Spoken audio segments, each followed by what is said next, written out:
família em que nós estamos agora, o momento que me cabe agora é para falar de algo que pode não ser tão prazeroso, mas é necessário.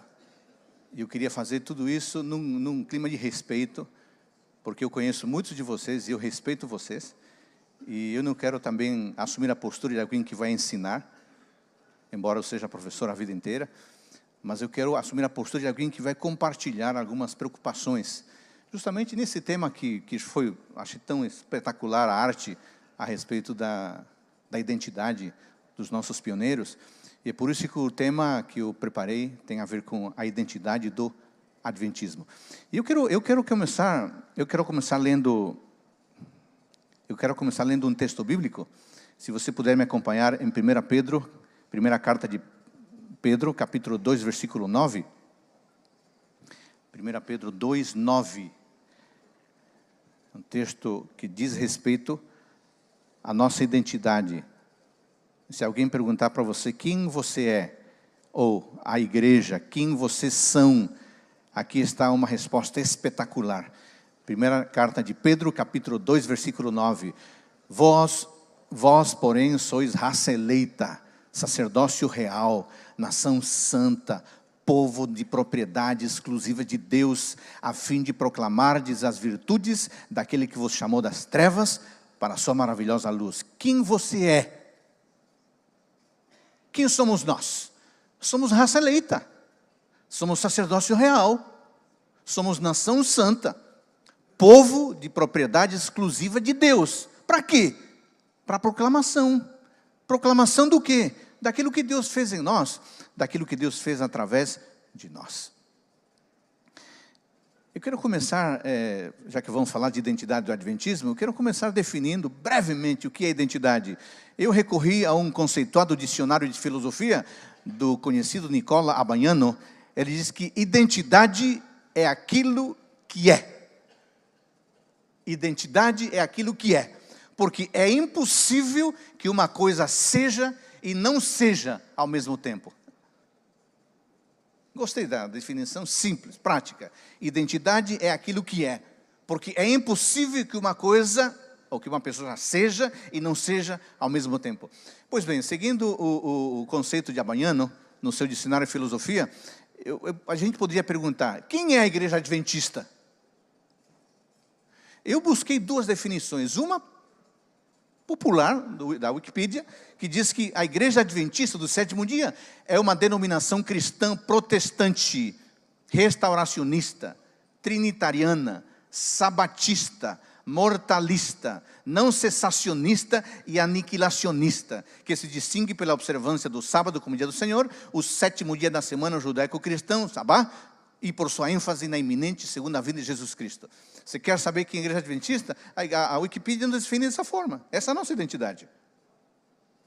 Agora, eu busquei uma outra definição, que é uma definição nossa. Como é que nós chamamos a nós mesmos? No Tratado de Teologia, aparece esta definição clara. Os adventistas são uma corporação protestante conservadora de cristãos evangélicos, cuja fé, embasada na Bíblia e centralizada em Cristo, enfatiza a morte expiatória do Salvador, seu ministério no santuário celestial e seu breve retorno para redimir os fiéis. Os adventistas são conhecidos por observar o sábado, enfatizarem a conservação da saúde como parte do dever religioso e por realizarem atividades missionárias ao redor do mundo. É assim que nós definimos a nós mesmos.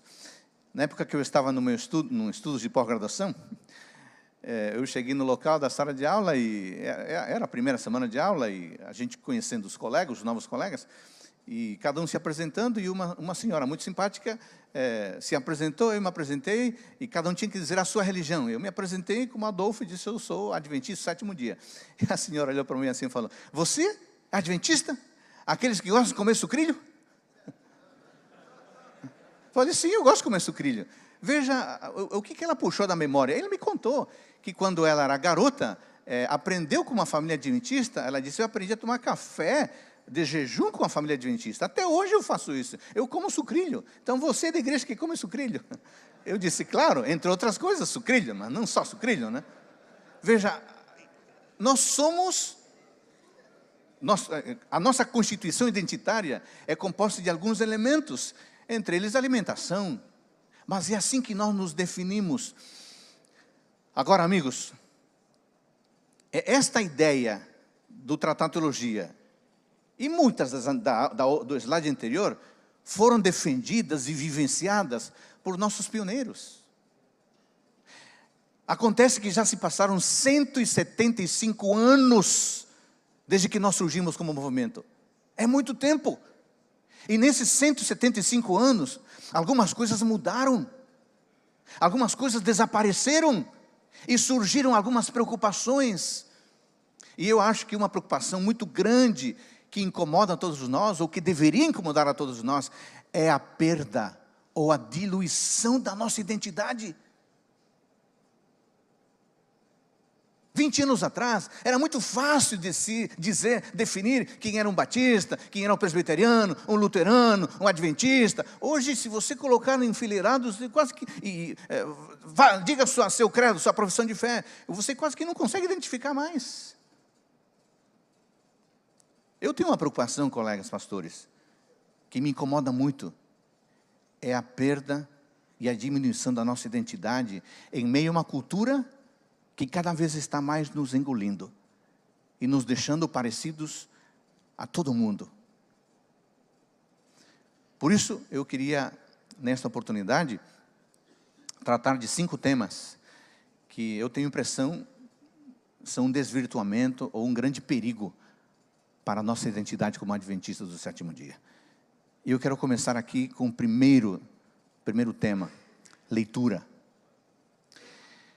Ler e pesquisar, amigos, é um imperativo para pastores, para membros, para todo mundo.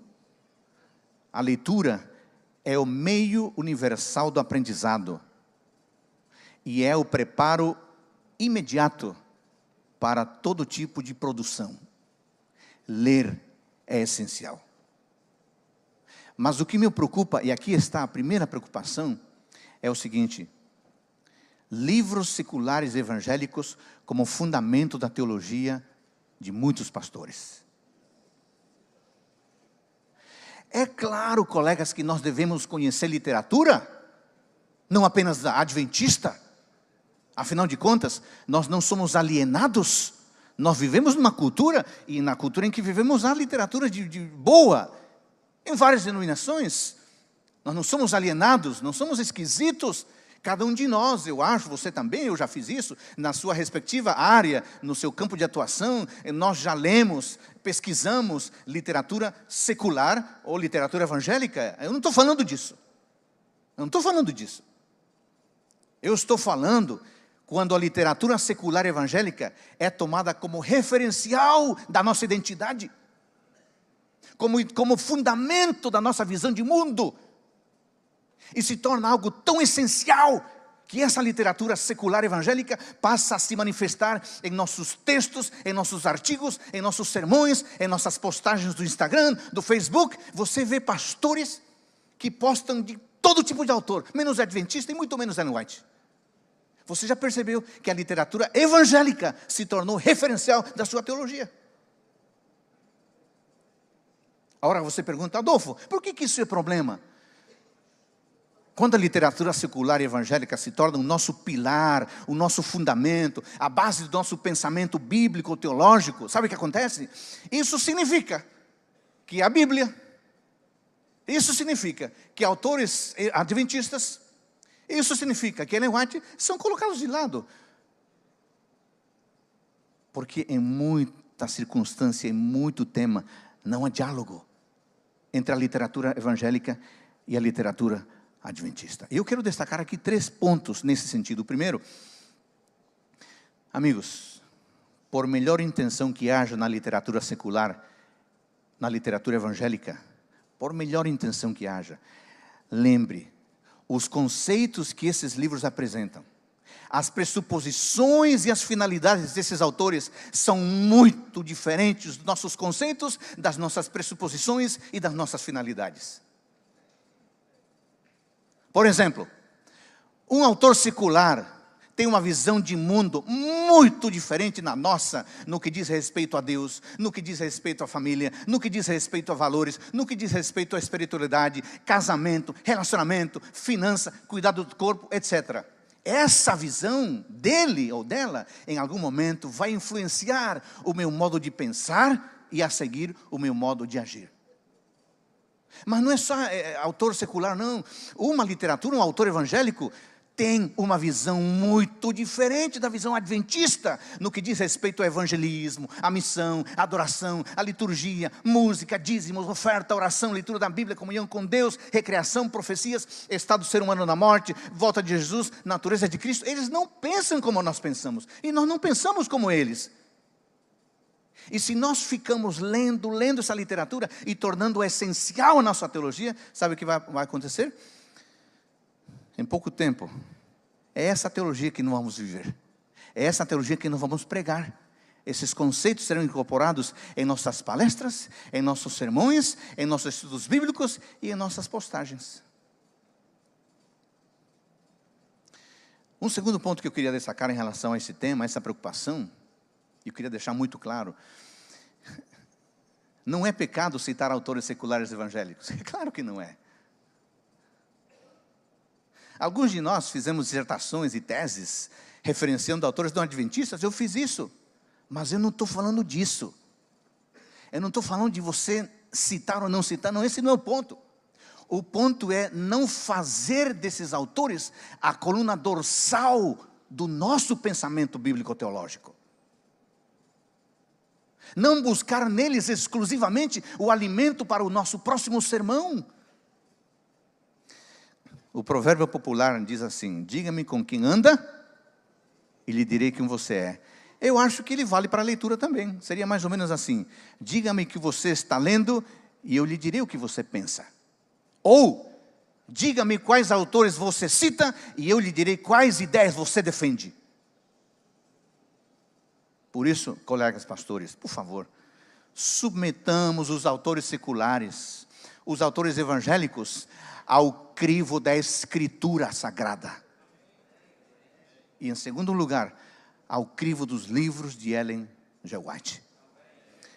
Lembre que a nossa confiança total e irrestrita é na Bíblia, e não no teólogo, não no sistema teológico, ainda que adventista ele seja. O nosso critério único é a palavra de Deus. E um terceiro elemento nessa preocupação, eu queria pedir uma gentileza para vocês, colegas. Por favor, tenhamos cuidado ao mencionar, ao recomendar autores seculares evangélicos publicamente ou em nossas redes sociais. É muito comum hoje um pastor dizer: estou lendo esse livro, ele posta a capa, posta o nome do autor, uma frase, mas acontece que esse autor não tem um livro. O livro faz parte de um pacote maior que se chama teologia. Será que você está referenciando apenas o livro ou você está referenciando o autor? Imagine você, e eu vou falar de um exemplo real, não é hipotético. Imagine você o impacto de um teólogo quando ele diz assim: Nietzsche está certo quando ele diz isto. Ou imagine o impacto quando um teólogo adventista diz assim: o nihilismo tem fundamento nos evangelhos, e eu vou provar isso. Até você explicar o que você queria dizer, a pessoa não escuta mais. Ela só escutou a primeira frase, acabou. Você não consegue explicar mais. E ela vai tuitear não a frase completa, só o que interessou a ela. Amigos, por favor, tenhamos cuidado em recomendar literatura. E tenhamos certeza de que essa é uma boa literatura. Uma segunda preocupação que quero, aliás, antes de ir para a segunda preocupação, eu queria que você pensasse nisso aqui. Que tipo de literatura tem sido a minha leitura principal? A minha referência teológica? Voltando para casa, dê uma olhada na sua biblioteca. Que livros você tem? De qual escola teológica são eles? De qual escola ideológica? Qual é a teologia dos seus autores preferidos? Bom, eu vou ao segundo tema. Púlpito. Colegas, no passado, nós tivemos muitos pregadores de peso, de tradição, mas na atualidade, eu acho que nós estamos passando por esse desafio aqui, ó. Empobrecimento do púlpito adventista. Infelizmente, colegas, em muitos púlpitos, especialmente os púlpitos sabáticos, a mensagem adventista deixou de ser uma declaração e tornou-se apenas uma proposição.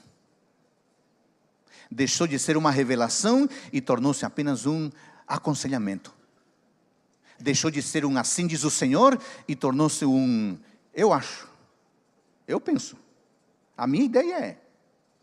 Deixou de ser uma explanação sobre Deus e seu reino e tornou-se uma contação de anedotas que em nada edificam. Em muitos púlpitos adventistas, deixou-se de lado a contundência e a urgência, preteridas pela conveniência e pela contextualização. Essa é a palavra do momento, contextualização, relevância. E em nome disso, sabe o que acontece? Temos medo de falar a verdade absoluta e a trocamos pela verdade circunstancial, e o que era perene virou cultural. Trocamos as referências e os fundamentos bíblicos de Ellen White por citações de especialistas. Parece que o Cristo que apresentamos maiormente se destaca por sua simpatia, por seu sorriso, por seu abraço, por seu aconchego, por sua amizade. E veja, essas coisas todas são corretas, são reais, são verdadeiras. Temos enfatizado as propostas de Deus, enfatizamos que Ele nos ama, que Ele nos perdoa, que Ele nos recebe, que Ele nos acolhe, e tudo isso é verdade e deve ser enfatizado mesmo, porque é a essência do Evangelho. Mas temos que ser completos, temos que apresentar as suas declarações comprometedoras, como sejam meus discípulos, obedeçam aos meus mandamentos, façam a minha vontade, amem ao próximo, carreguem a sua cruz, meditem nas minhas palavras. Queridos pastores, o púlpito não é um lugar para apenas apresentar as ações de Deus e como isso nos faz sentir-nos tão bem. O púlpito é também um lugar para enfatizar o que Deus espera de nós e como isso nos fará pessoas mais maduras, mais santas e mais preparadas para a cidadania celestial. Colegas, precisamos revitalizar nossos púlpitos com sermões bíblicos, que sejam cativantes, que sejam tocantes, que sejam interpelativos, resultados de horas de reflexão, de horas de leitura. Precisamos revitalizar nossos púlpitos com sermões que despertem a igreja, que comprometam as pessoas para uma vida diferente e que convidem para a missão. Precisamos revitalizar nossos púlpitos com sermões poderosos, com sermões entusiastas, como os sermões de João Batista. Ellen White diz que João Batista falava palavras que tocavam fundo no coração das pessoas, e as pessoas ficavam tão tocadas, as multidões reagiam com convicção, a ponto de perguntarem assim: e agora, João? Cremos em tudo o que você falou, mas agora, o que vamos fazer? E João tinha a resposta na ponta da língua: quem tiver 2 túnicas, reparta com quem não tem. Quem tiver alimentos, faça da mesma maneira. Lucas 3, 10 e 11. Colegas, precisamos revitalizar nossos púlpitos, exaltando o Cristo completo. O Cristo que diz: eu não te condeno, mas o Cristo que também diz: vai e não peques mais. Graça por um lado, compromisso por outro lado. Um púlpito somente gracioso produz adventistas liberais. Um púlpito somente admoestador produz adventistas xiitas. E nós não somos nem liberais e nem xiitas. Nós somos discípulos. E o discípulo é seguidor que recebe a graça para viver em compromisso.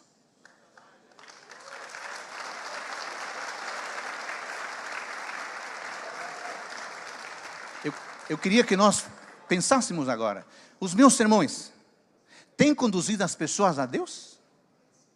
Em busca de entrega? Em busca de renovação? Pastor Raimundo, ontem eu ouvi uma frase a respeito do teu irmão. Eu gosto muito do teu irmão, eu gosto de vocês, né? Conheço vocês. Eu convivo um pouco mais com o pastor Luiz, que a gente trabalha perto. Ouvi uma frase sobre ele, a respeito dele, me deixou muito feliz. Pediram para um jovem definir um tal pregador e o pastor Luiz. Sabe o que a pessoa disse? O jovem disse assim, olha, o fulano de tal leva a Bíblia para as pessoas. Já o pastor Luiz leva as pessoas à Bíblia. Esse é o nosso compromisso. Os meus sermões têm apenas informado as pessoas, deixando-as no conforto de sua vida, ou têm provocado as pessoas? Tema número 3, vocábulos.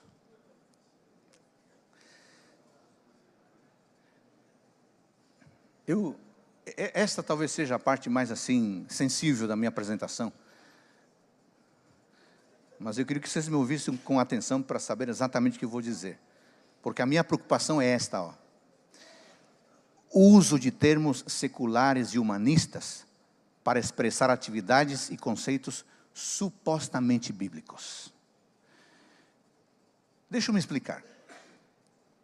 Alguns pastores e membros de igreja beberam tanto do linguajar secular e humanista que certos vocábulos comprometedores ideologicamente ou teologicamente falando foram incorporados no seu vocabulário com total naturalidade. Falam, daqui a pouco nem percebe mais do que estão falando. Há vários desses vocábulos. Mas eu não tenho tempo para analisar vários deles, eu quero analisar apenas 2 que estão conectados. Coach e coaching. Eu já ouvi, colegas, mais de um pastor e membro de igreja dizer, eu sou coach. Eu já vi oferecimento de coaching para públicos adventistas. Você é formador de opinião, você é um intelectual. Você tem que ouvir as coisas e refletir. Foi o que eu fiz algum tempo atrás. Eu pensei, será que está correto dizer eu sou coach? Será que está correto dizer eu sou coaching? Antes de fazer uma breve análise desses 2 vocábulos, permita-me dizer e deixar claro o seguinte. Na realidade sul-americana, mas especialmente na realidade brasileira, as palavras coach e coaching estão repletos de ideologia e filosofia que não combinam com o pensamento adventista. Na Europa pode ser diferente.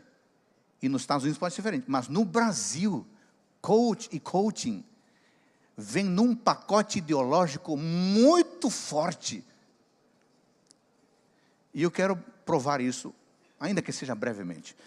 O site de um dos principais institutos de coaching no Brasil, não vou fazer propaganda dele aqui não, define assim o coaching.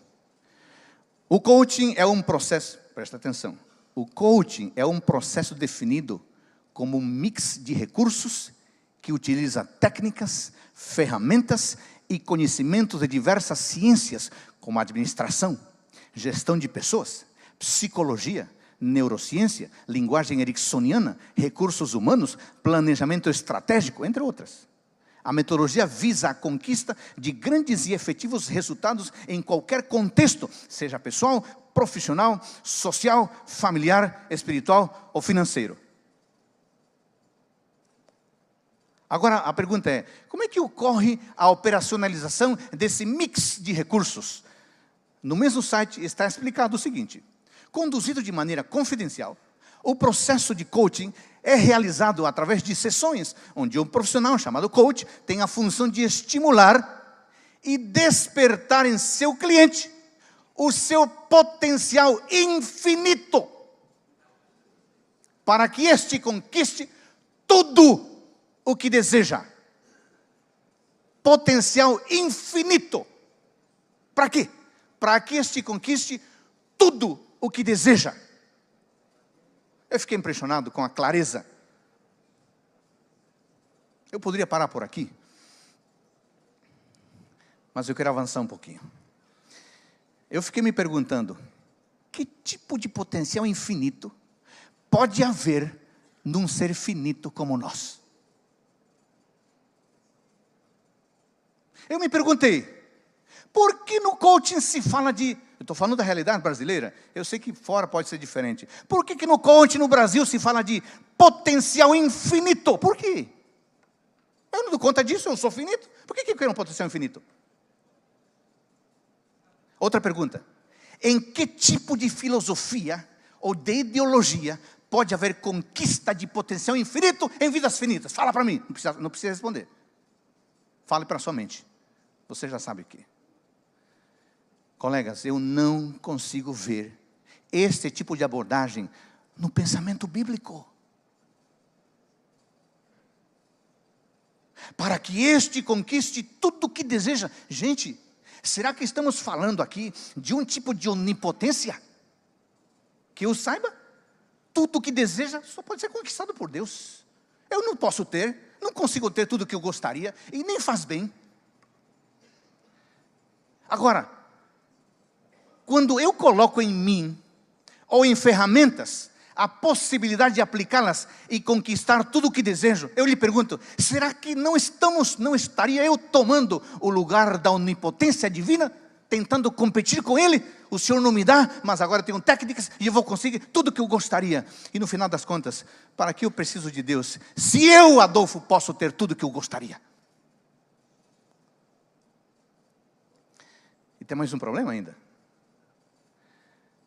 Se eu posso conquistar tudo o que eu desejo, onde entra a vontade de Deus?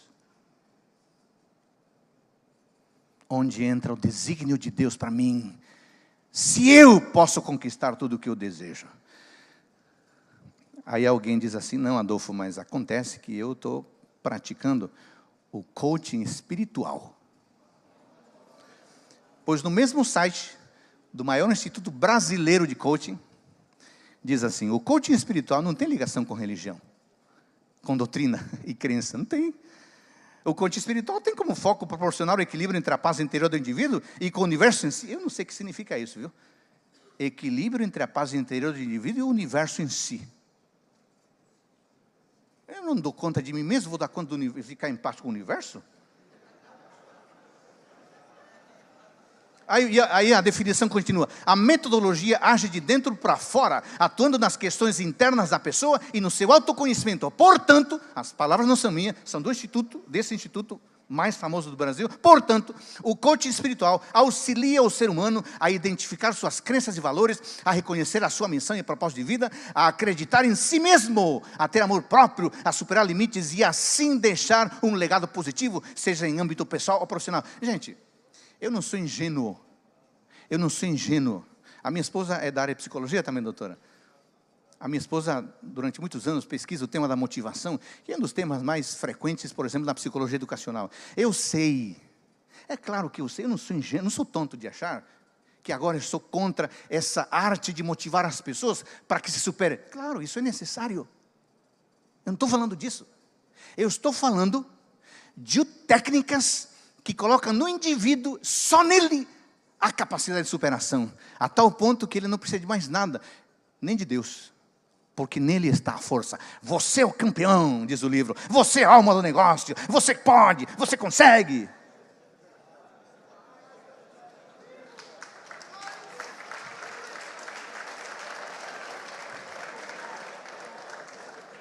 Aí, eu encontro no Evangelho de João, colegas, no Evangelho de João, uma afirmação do próprio Jesus, dizendo assim, ele diz assim, Jesus diz assim, eu não posso fazer nada de mim mesmo, senão pelo Pai. Por que cargas d'água eu seria capaz de dizer que eu posso, se o próprio Jesus, que é Deus, não pode nada nele a não ser pelo Pai? Vocês estão vendo a falácia? Não estão falando de motivação.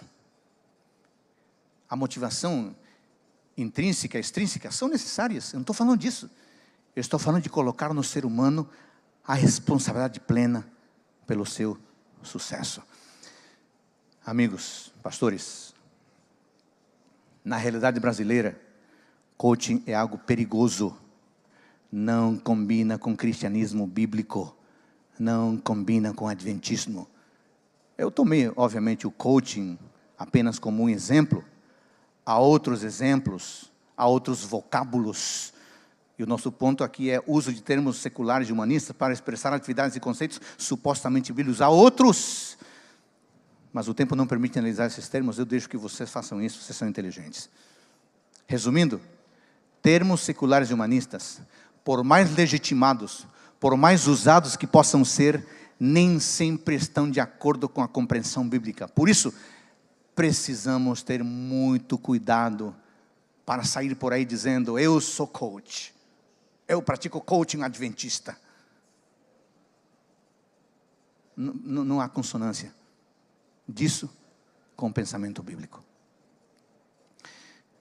Tenho sido bíblico em todos os meus ensinos, em meus projetos, em minhas atividades?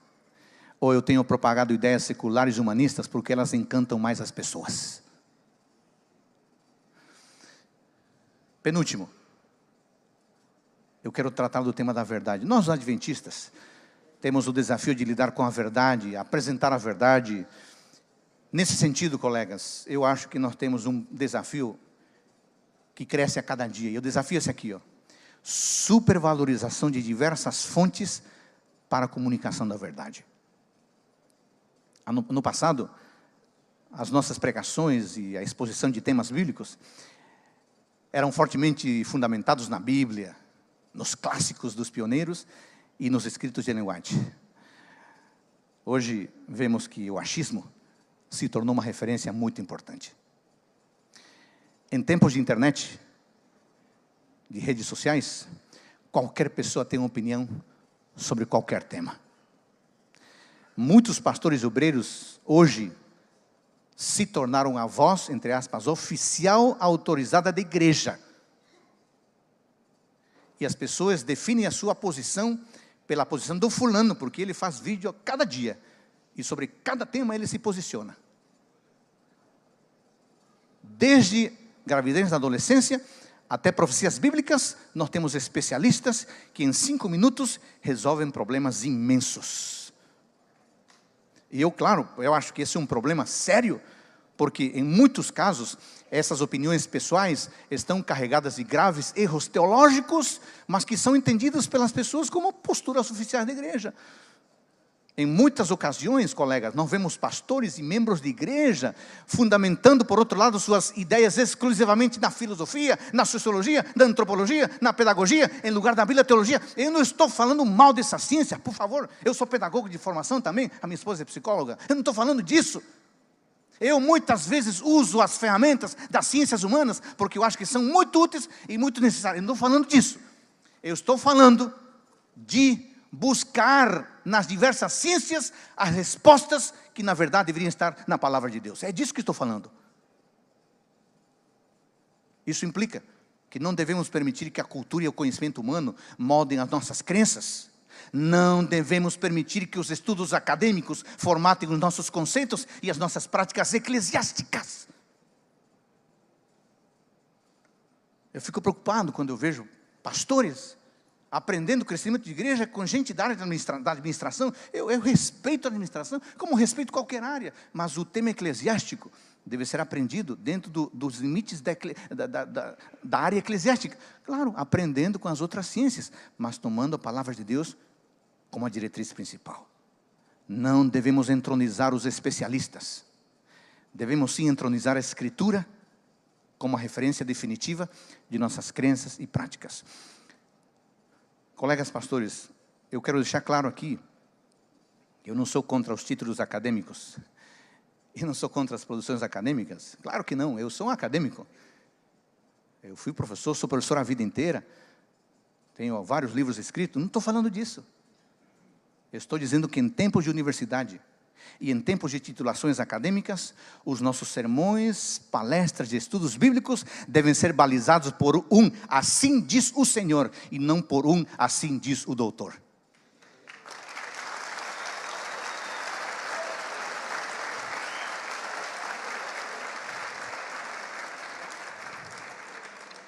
Para a gente pensar, Meus sermões, palestras e seminários têm sido fundamentados no assim diz o Senhor? Ou têm sido legitimados por um assim diz o doutor?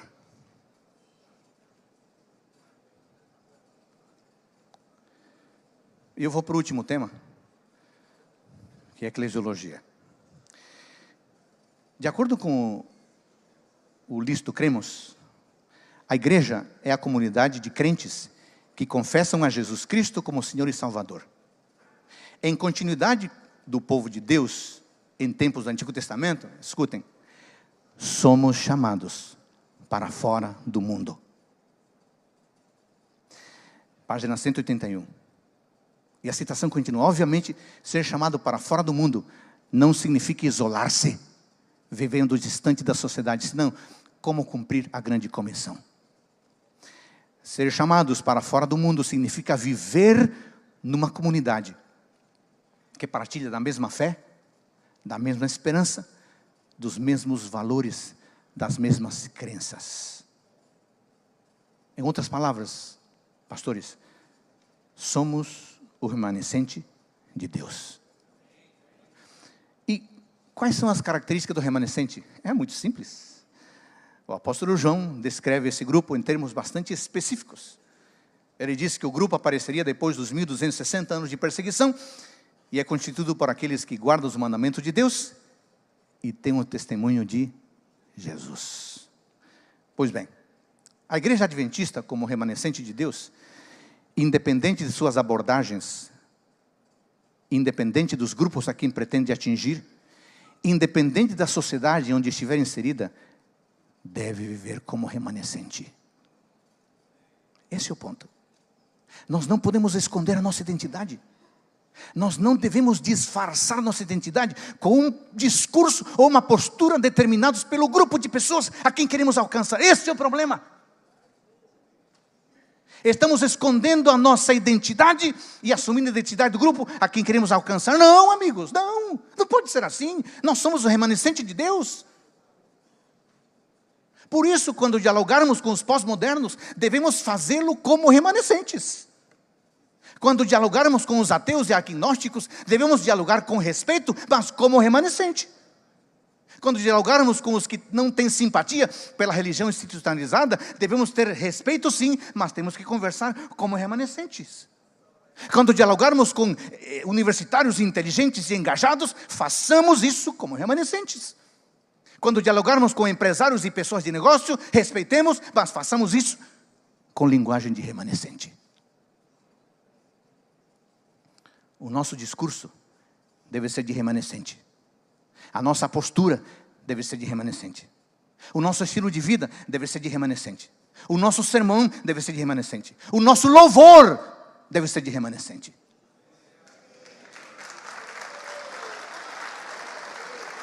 Nesse sentido, eu tenho uma preocupação, que é o surgimento de grupos, movimentos, comunidades ou igrejas, adotando elementos seculares como ferramenta de evangelismo. Pastores queridos, eu não vim aqui para ensinar nada a ninguém. Muitos de vocês têm bem mais experiência do que eu e conhecimento. Eu estou partilhando, como disse no início, preocupações. Mas eu vejo que surgem grupos na igreja adventista que querem um tratamento diferente, sob o argumento de que querem alcançar grupos diferentes. E propõem estratégias tão diferentes, que não se configuram mais como adventistas e muito menos como remanescentes.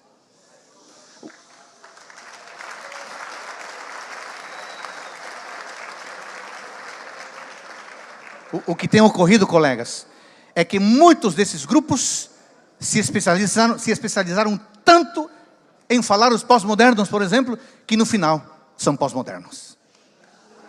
E alguns usam o argumento da missão encarnacional, alegando de que Cristo se encarnou e que por isso nós também devemos encarnar a cultura, mas que esquecem que Cristo se encarnou, sim, mas não deixou de ser Deus. Cristo não se deixou moldar pela humanidade, a qual alcançou. Ao contrário, Ele transformou o mundo como ninguém mais o fez.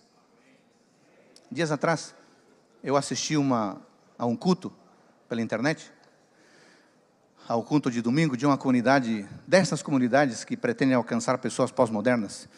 Eu fiquei estupefato. O sermão era pós-moderno, o pregador era pós-moderno, a liturgia era pós-moderna, o ambiente era pós-moderno, a calça rasgada era pós-moderno, tudo era pós-moderno.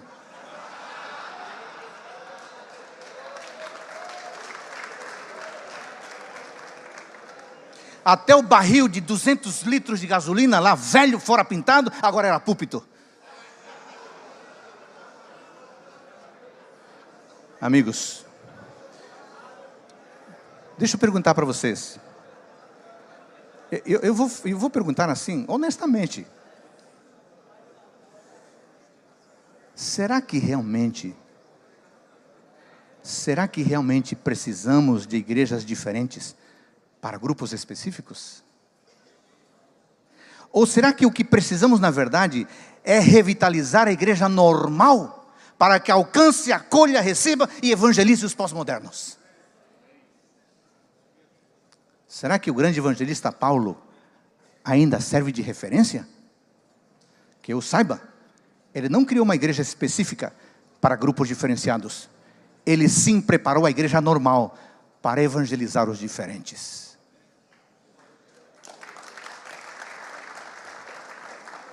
Por favor, não me entenda mal. Eu não sou ingênuo.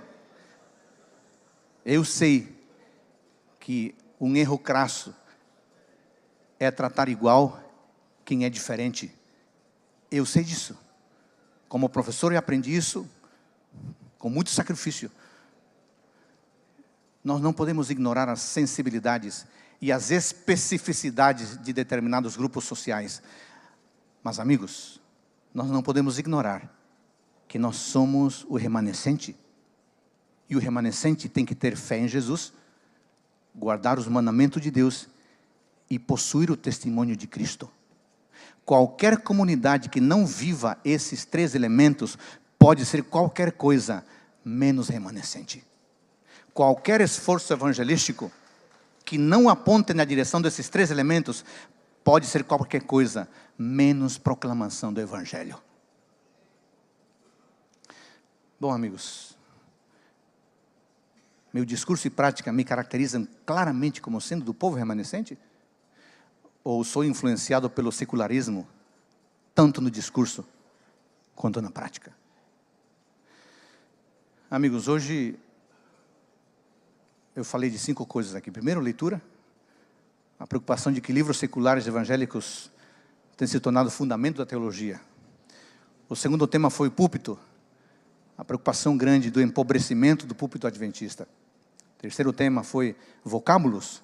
O uso de termos seculares, humanistas, para expressar atividades e conceitos supostamente bíblicos. Quarto tema, verdade. Supervalorização de diversas fontes para a comunicação da verdade. E o quinto tema, eclesiologia. Preocupação, o surgimento de grupos, movimentos, comunidades ou igrejas adotando elementos seculares como ferramenta de evangelismo. Amigos queridos, vocês são líderes. Vocês são formadores de opinião. Eu queria desafiá-los aqui, como líderes, coloquemos o melhor do nosso intelecto, o melhor do nosso esforço e o melhor da nossa influência para resgatar e fortalecer a identidade do remanescente.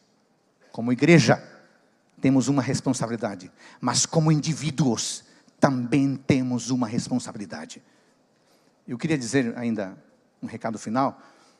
Os membros da nossa igreja precisam ver claramente a identidade do remanescente. Os que não são membros da igreja também precisam ver claramente a identidade do remanescente. Para terminar, permita-me fazer 2 sugestões.